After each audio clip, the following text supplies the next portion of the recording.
Cili është dallimi?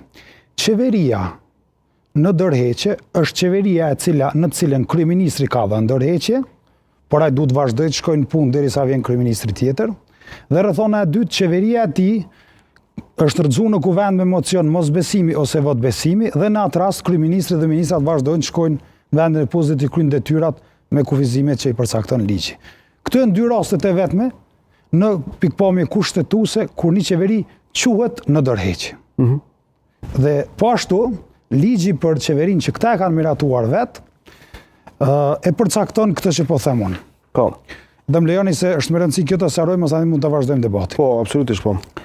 Neni 30 i ligjit për qeverinë thotë: qeveria në ndërheqje konsiderohet në situatat në vijim, pas shpërndarjes kuvendit deri në zgjedhjen e qeverisë së re, përveç atyre rrethonave kushtetuese që i thash, pas dhënies ndërheqjes kryeministrit ose votimit të suksesshëm të mocionit të mosbesimit. Neni 30 i ligjit për qeverinë thotë vetëm në këto 3 rrethona. A është nga jona prej këtyre rrethonave përfundimi i mandatit të qeverisë? Jo. Këtu nuk thotë që kur përfundon mandati i qeverisë. Kur përfundon mandati i qeverisë, qeveria quhet qeveri në detyrë. Po.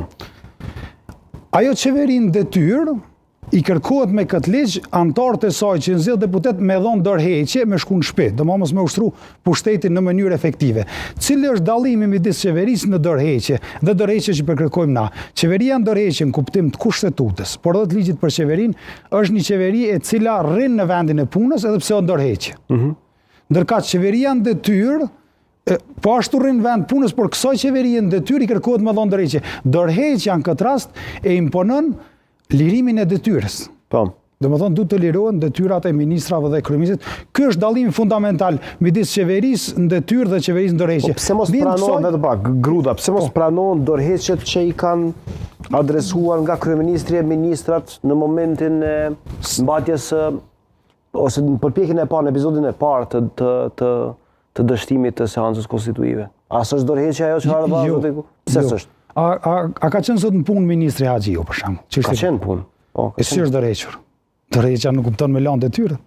Ndërheqja nuk kupton me lanë detyrën. Se i bie edhe fizikisht mos shkojnë mos paraqitet aty? Absolutisht, absolutisht çdo ditë që hyn zyret ministres drejtësisë, së kryeministrit bën shkelje ligjore. Ndërkaq qeveria në ndërheqje mundet me shku në punë, jo personi i ndërhequr.